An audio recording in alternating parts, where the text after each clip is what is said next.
दोस्तों, राहुल गांधी की एक प्रेस कॉन्फ्रेंस हुई जिसमें उन्होंने वोट चोरी के आरोप लगाए और उसके बाद के हालात ऐसे बन गए हैं कि अब राहुल गांधी जहां जहां जाते हैं भीड़ उनको सुनना चाहती है, जनता उन्हें सुनना चाहती है। सोचिए, साल 2014 में ऐसे हालात थे कि हर हर मोदी, घर घर मोदी के नारे लगते थे। आज कोई भी इस नारे को, इस नाम को लेना नहीं चाहता। वोट चोर, वोट चोर, नरेंद्र मोदी वोट चोर।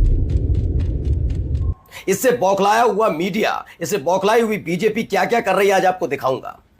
आज मैं आपको 2 से 3 बड़े सर्वे दिखाने जा रहा हूं, जिन सर्वे की हकीकत आप खुद जांचिए। एक सर्वे तो ऐसा है जिसे देखकर आप हैरान रह जाएंगे। दरअसल ये इसमें दिखाया गया है कि क्या वाकई जिस तरह के हालात देश के अंदर बने हैं, राहुल गांधी की लोकप्रियता बढ़ी है या आज भी लोग उन्हें वैसे ही देखते हैं जैसे 2014 से 2024 तक बीजेपी के एजेंडे के तहत दिखाया जाता था।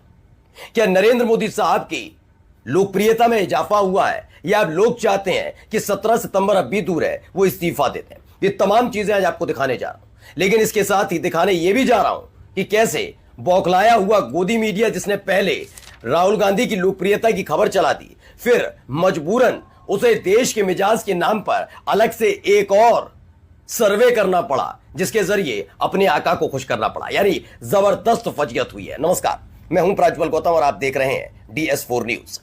दरअसल शुरुआत में इसके साथ करना चाहता हूं। देखिए, ये क्या तो अज़ान मिल्लत इस्लामी आप तमाम उम्मती को मुफसल की तरफ से सलाम अर्ज़ है। घर में बड़ी बर्दारिशीन इज़्ज़तदार माँ और बहनों को मुफसल की तरफ से सलाम अर्ज़ है। बहरहाल बहर के अल्लाह से उम्मीद है आप लोग खैरियत से होंगे, अल्लाह की हिफाजत में होंगे। इन मलूनों की मलामत से, इन फ़िरक़ा परस्तों की फ़िरक़ा परस्ती से, इन दरिंदों की दरिंदगी से, इन माबलिंचरों की माबलिंचिंग से, इन बलात्कारियों की बलात्कारी से, इन दहशतगर्दों की दहशतगर्दी से महफूज होंगे। अल्लाह आप लोगों को अपने हिफ्ज़ अमान में रखे, अल्लाह अपनी हिफाजत में रखे, अल्लाह हर आवाज़ से, हर शर से महफूज रखे। बहरहाल बहर के मेरे अज़ीज़ दोस्तों, मेरे भाइयों, देश के हालात से भी आप लोग वाकिफ़ है और देश के बाहर के हालात से भी आप लोग वजह वाकिफ़ है। लेकिन ये आपका भाई आपको देश की ये खबर सुनाऊंगा क्योंकि बड़े सरगर्म चल रहे हैं हमारे खबरें। जो है सो जितना हमने आंसू बहाए थे उनके आंसू निकल रहे हैं, जो हमारे बहाए थे उनके बह रहे हैं। बोलने का मतलब ये है। तो बहरहाल ये रहा, जो है सो आपने देखा 1 मिनट 31 सेकंड का ये जो रख रहा हूँ मैं नेशनल टीवी का क्लिप आपको, ताकि आप लोग देखो, सुनो और क्या हो रहा है जानो। अभी देखो, बिहार के जब से ये चालू हुए हैं सभाएं, उसमें राहुल गांधी को एक अलग ही उसमें देख रही है आवाम। उनकी एक एक झलक पाने के लिए, एक एक झलक देखने के लिए लोग उमड़ पड़े। एक ऐसा सैलाब निकल के आ रहा आवाम का जो कभी भी इंदिरा गांधी के दौर में भी नहीं था। उनके दादी के जो चीज़ देखने को मिल रही इस वक्त, जो सबकत लेके जा रहे हैं, सबकत वो राजीव गांधी से ज्यादा रही है राहुल गांधी की।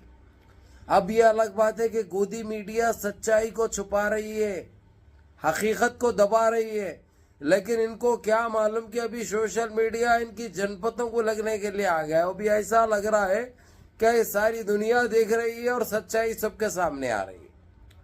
तो आप लोगों को ये बता दो मेरे अजीज दोस्तों, मेरे भाइयों, 1-2 साल पहले की बात है, एक नारा देश में चल रहा था, हर हर मोदी घर घर मोदी, हर हर मोदी घर घर मोदी। अब ये नारा तो कहीं सुनने के अलावा देखना भी मुनासिब नहीं समझ रहे लोग। बोल रहे हैं कि हमने इतनी बड़ी गलती कैसे कर ली, ये क्या हो गया हमको, जो हमने आंखें बंद करके भरोसा किया और आज हमारे देश के साथ, देशवासियों के साथ ऐसा हुआ। ये भाई मैं नहीं बोल रहा हूं। और रही बात इनके खुद के जो पुराने जो बीजेपी के जो कट्टर हैं, वो लोग तो जो है सो कमीना, डोगला, ये वो अलान फलान वगैरह, अपन तो वो बोलना भी मुनासिब नहीं समझते क्योंकि ये चीज़ अच्छी नहीं है। और कोई भी ये अल्फाज हमारे देश के प्रधानमंत्री के लिए बोलेंगे तो हम बर्दाश्त नहीं करेंगे, क्योंकि वो हमारे देश के प्रधानमंत्री है। यानी ये क्या हो रहा है, ये क्या हो रहा है, मेरे को तो कुछ भी समझ में नहीं आ रहा है। इतनी जलालत, इतनी बेइज्जती हमने कभी सदियों में भी नहीं देखी। जब से होश संभाला हमने ये दूर दूर तक भी नहीं देखा और ना कहीं और देश में देखने को मिला। बहरहाल देखते हैं अभी क्या होता है। सब दाल आटे का वो सामने है।